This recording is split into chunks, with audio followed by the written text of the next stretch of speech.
And so I'm going to continue to fight back and demand that they provide access for me and any of my colleagues to come to Israel, into the Palestinian areas, and be able to listen, to hear people.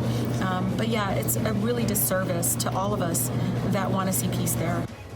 Congresswoman Rashida Tlaib will not be visiting Israel, after all. Her decision comes after a week of back and forth with the Israeli government, which bowed to public pressure from Donald Trump to bar Tlaib and Congresswoman Ilhan Omar from making an official visit to the occupied Palestinian territories, only to partially relent and then agree to allow Tlaib to visit her grandmother in the West Bank.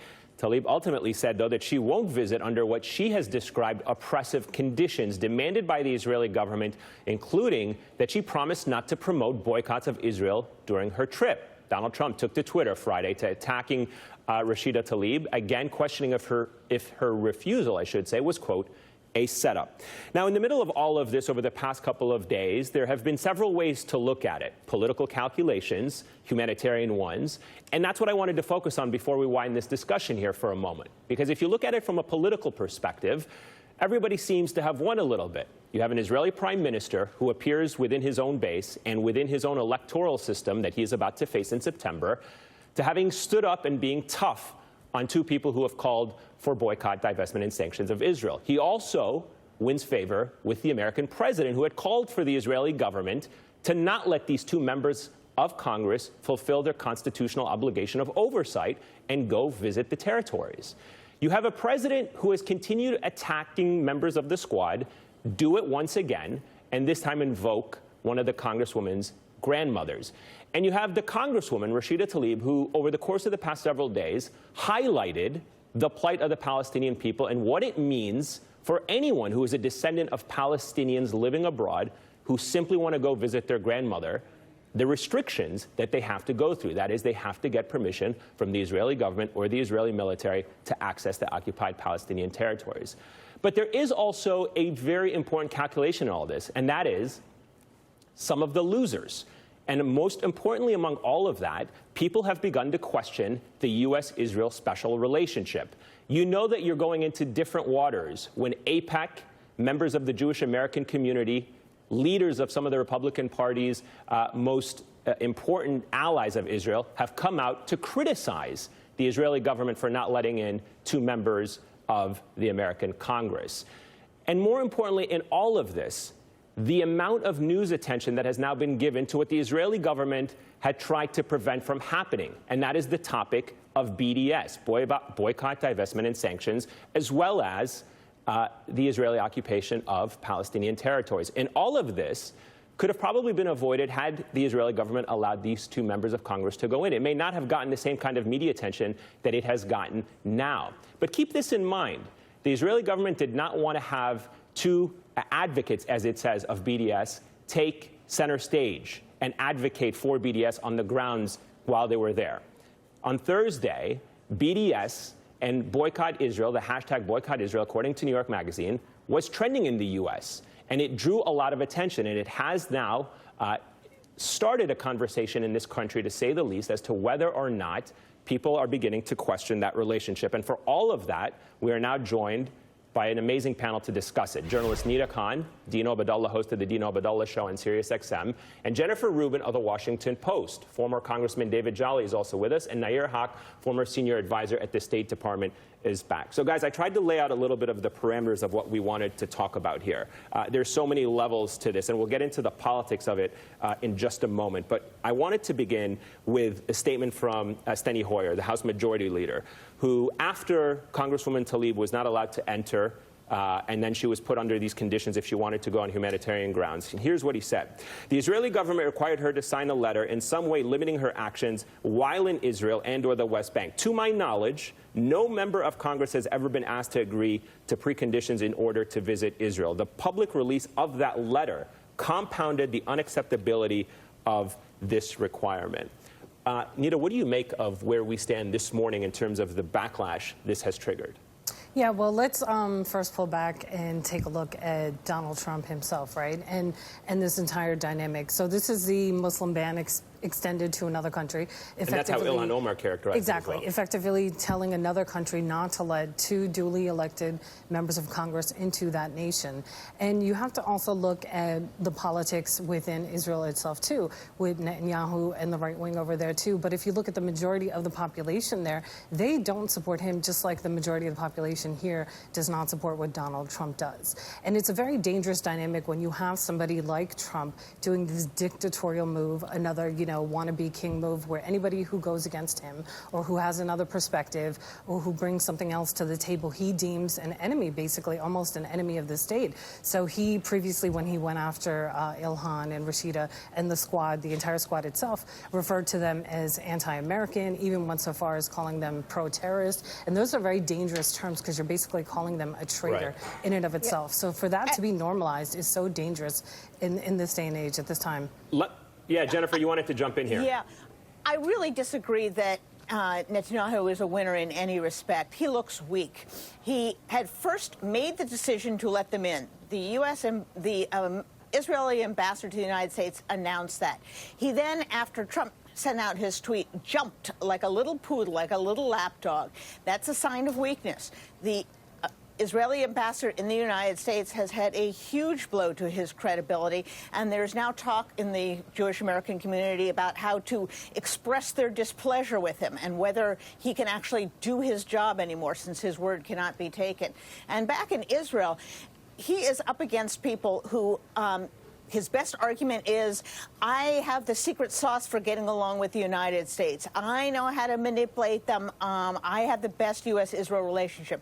He has just created a mess in the U.S.-Israel relationship that may take years to mend. So I don't think he benefits from this at all. Okay, so we're going to talk a little bit about that in just a second. But I do want to say one thing, which is the Prime Minister here, Jennifer, and you know this better than I do, he's been shifting more and more to the right over the past couple of years. Israeli politics has shifted more and more to the right. They actually have a law in the book that he invoked. So he is actually making the argument that he is simply enforcing the law. So I don't want to make it sound... Hold on 1 second. I just want to say this point really quickly. I don't want to make it sound that the Prime Minister simply just, fell under the pressure and the tweet of the president. These are Israeli policies that he... No, he already had announced that they would let them in. That's what's so backwards about this. They already made very clear. In fact, the words of the Israeli ambassador to the United States were, out of respect for the United States and the institution of Congress, we're going to let these people in. They've never done this before. So, in fact, he reversed himself. If he had come out initially from this position and taken this hard line, maybe that would be a legitimate argument. But it's so patently in reaction to Trump that I don't see how this is a sign of strength in the least. Let me actually read you guys this tweet. This is from the Israeli Minister of Interior, who responded yesterday after Congresswoman Tlaib said she would not be visiting. He writes, I approved her request as a gesture of goodwill on a humanitarian basis, but it was just a provocative request aimed at bashing the state of Israel. Apparently, her hate for Israel overcomes her love for her grandmother. Dean, a lot of people looked at that and said that is a dehumanizing tweet. Again, putting a Palestinian American, a member of the American Congress, in this choice between her rights to be able to speak freely, her constitutional oversight responsibilities to see where our tax dollars are going, and choosing to see her grandmother. It's, on some level, America's getting to see a snapshot of what Palestinian life is like. My family lives in the West Bank. I visited my family. I've been through checkpoints where they put it, it's like the weather. They don't know what they can do one day to the next. My cousins don't know if they can go to work tomorrow. The checkpoint might be closed. They don't know if they can go to the doctor tomorrow because the Israeli military might close the checkpoint to them. Their freedom to travel is beyond their control. So the world is seeing firsthand what the life on a small level, it's much more insidious to the Palestinians who live there, from not getting approval to go see doctors, to traveling to East Jerusalem to go to better hospitals. So look, this is dehumanizing Palestinians is part and parcel of Bibi Netanyahu. And let's be clear, there's something, we have these conversations about peace in the Middle East, and Netanyahu said 2015 and again last election, there will not be a Palestinian state on his watch. I don't know why the American media doesn't cover that more. There cannot be a Palestine. This is a man who said there will not be a Palestinian state. In my view, if you say there should not be a Jewish state, there should not be Israel, that's anti-Semitic. There should be the same view, the same bigotry and hatred if you say there should not be a Palestinian state. And I think people in our media and I think elected officials, especially Republicans, should be held accountable for that. If you say Palestinian Christians and Muslims do not deserve self-determination, you explain to us, are they inferior in your view? Because that's what Netanyahu looks like. And talking about his coalition and the movement to the right, he teamed up a few months ago with Jewish Power, a far right-wing group, a group that AIPAC denounced him for. This is a group tied to the Kahani terrorists, a group that each year celebrates Baruch Goldstein, a man who walked into a mosque in 1994 and killed over 20 Muslims praying.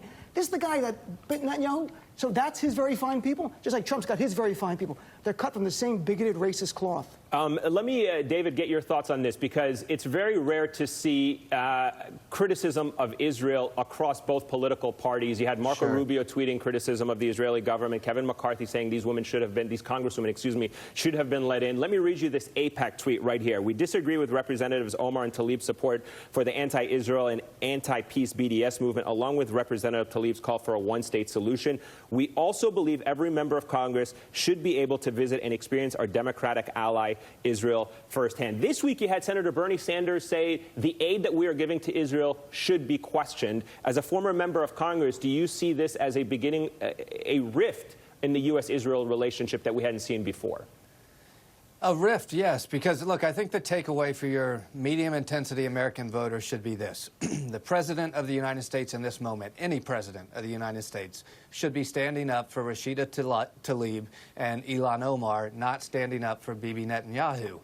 Bibi Netanyahu invoked, as you mentioned, Ayman, a 2017 law that allows him to do this. It was wrong. And our president should say, as partners in democracy, this is not the type of values that we stand for, what we're seeing in Israel right now. You know, we often question this president in 3 years. There are moments of outrage. This one's different, Ayman. This one tears at the fabric of who we are as a country, because what we saw this week is a president incapable of mustering enough patriotism to defend the ideals of dissent and freedom of expression in a free democracy, and to try to show Israel that we do, in fact, defend those principles. Instead, he took the Netanyahu position, even when AIPAC and McCarthy and others, Rubio, as you mentioned, stood up and said, no, this was wrong. This one hurts a little bit to the American character, because the president has suggested that quieting dissent is okay.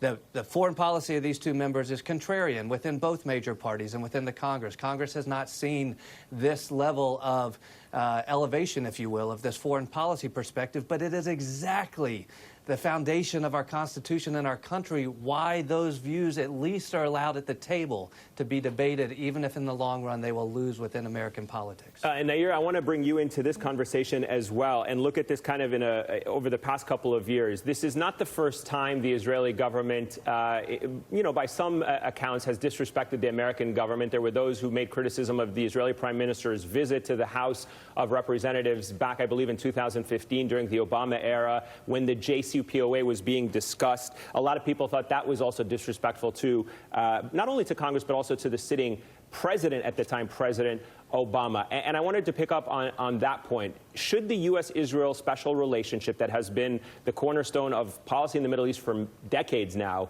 should it be, as Bernie Sanders said, questioned in terms of the aid that we are giving to Israel?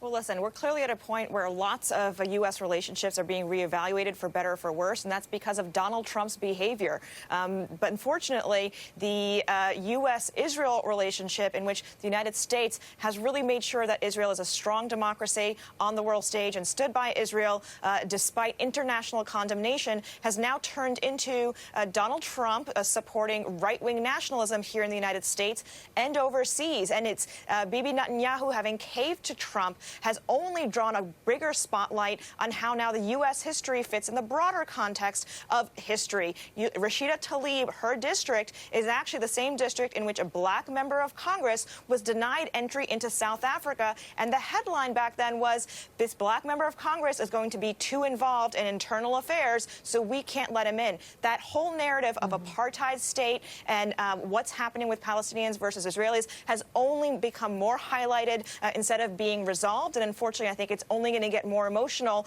before we see any type of resolution for a two-state solution. So one of the points that I was making earlier, Jennifer, was that the Israeli government, had they allowed these two congresswomen to come in, would probably not have drawn the kind of attention it has this week. You've even heard from Rashida Tlaib's grandmother, who spoke to the Washington Post, saying she is proud of her daughter. As Dean mentioned, the realities on the ground there have been highlighted this week. Has this, from a public relations point of view for the Israeli government, backfired? I think it's horrendous. We are all talking about it. It's being talked about all over the world. It's on the front page. Think of the worst scenario that you possibly could, that she goes to the West Bank to visit her grandmother. She had other stops, including stops in Israel. And she makes some statements about BDS, or she makes some negative statements. She looks churlish. She looks, ungrateful. She looks like she's not representing the United States well. There's no hue and cry to defend her, but now she has become a martyr. And in some sense, rightly so, because she's been victimized by this incessant view that Bibi Netanyahu has, that he has to please Trump at every turn. And listen, the other thing that is so bizarre about this is not only were the Israelis objecting to her stops in the West Bank, they were actively dissuading Israeli groups in Israel proper from meeting with her. So even though she might have been willing to learn something about Israel, she might have been willing to perhaps reevaluate some of her views, they were discouraging that. This is the quintessential cutting off your nose to spite your face. I got to say, this is really one of the most boneheaded moves I've ever seen an Israeli prime minister make. And go ahead. You want to say something? I disagree a little bit with what Jennifer said, because I think a lot of people did support Rashida, and a lot of people actually do support the BDS movement, both here in the United States and on an international stage, and we don't see enough coverage of that, right? And at the end of the day, these congresswomen were trying to go there to show the plight of Palestinians, to humanize them, to talk about the dire situations that they're living under. So what does the Israeli government have to fear? Like, if you're an open democratic society, let the world see what's going on, what's happening, what's taking place there. And to your point earlier, Ayman, there was I believe it was last year, it was an Economist YouGov poll that came out that said, especially among young people, support for Israel has diminished. So between the ages of 18 and 29, it's only about 25% of young people believe that Israel is an ally. And that says a lot in and of itself. Yeah, there's a growing concern among young Jewish Americans. David, let me pick up on that point Nida just made and ask you about efforts to try to silence and stop BDS in this country, whether it's at the state legislative level or even on congressional level. Is that the right move here for defenders and supporters of Israel who criticize BDS, say that it is anti-Semitic for targeting Israel? As a former member of Congress, do you think that that is a smart move, or is it going just to trigger more backlash like what we've seen this week? Well, to your point, you're seeing it in some states. The state of Florida just took on Airbnb over some of their policies in the region. And look, to the previous comment, there are a number of people who support the BDS movement. There are more voices speaking to it, but statistically, it is a real minority within both parties. The long-held geopolitical national security view of the United States under Republicans and Democrats is that Israel is our ally in the region, and it promotes national security, regional security, geopolitical security. There really is no waning of that. What we are seeing is different, though, and this is really important for us as a nation to have this moment. In the emergence of Ilhan Omar and Rashida Tlaib, we now see members of Congress willing to speak to BDS. We've never seen that before, and that's why you're seeing the reflexive response, largely from Republicans in leadership right now, but you're also seeing kind of the quiet pushback from Democrats as well. The Steny Hoyers and Nancy Pelosi say, no, BDS does not have a place in American politics. This is why the Congress provides a forum for this debate. Rashida Tlaib and Ilhan Omar will very likely continue to lose this debate, but their presence is important. They're allowed to express that. They should have been allowed into Israel and come back, hopefully, with some lessons learned. Dean, you wanted to respond to that? Yeah, just briefly. First of all, I wrote an article a few months ago for The Forward how Donald Trump and Netanyahu were the greatest recruiters for BDS. That's before this moment. The idea that if you want to get involved in the Palestinian cause, and BDS has been framed as anti-Israel, well, if you look at the BDS website and people involved in the movement, I'm not, but to them it's a pro-Palestinian human rights movement. It's about elevating the discussion on this. Hold on, Jennifer, 1 second. We'll give you, Jennifer, hold on. Jennifer, we're going to give you a second. We'll give you a second to respond to it in just a second. Go ahead. The website is. Now, here's the thing, Jennifer, and this is my question. that for years we were told, where's the Palestinian MLK? Where's the Palestinian Gandhi using nonviolent means to bring attention to their people? Well, you've got it with the BDS movement. And even though I'm not part of it, I defend it. It is un-American to pass laws to silence Americans who want to use boycotts as a form of expression. Our Supreme Court has recognized boycotts as a form of expression. That's why those laws are struck down. But the point is, I ask for those who don't like BDS, what are we allowed to say about Netanyahu? What are we allowed to criticize? Because we can't use boycott, which is completely peaceful, denounces violence. Please give us a list of the things we can say, we're permitted to say, so that my family no longer gets born, lives, and dies under an occupation without freedom of movement simply because of their heritage and their background. My grandmother's land was taken not because she did anything wrong. She was the wrong religion at the wrong place, and they took it and turned it into a settlement. That's an example of so many others. So if we can't use peaceful means like a boycott, what can we use? Please tell us what we can use so then we can try that. Well, you Jennifer, I'll give you a chance to respond. Yes, Go ahead. First of all, the Palestinians could have accepted one of many offers over time for their own state under President Bush, under President Carter. It's not like the Israelis haven't offered their state at various junctures. So, one, they could have had better negotiators. But the issue is this.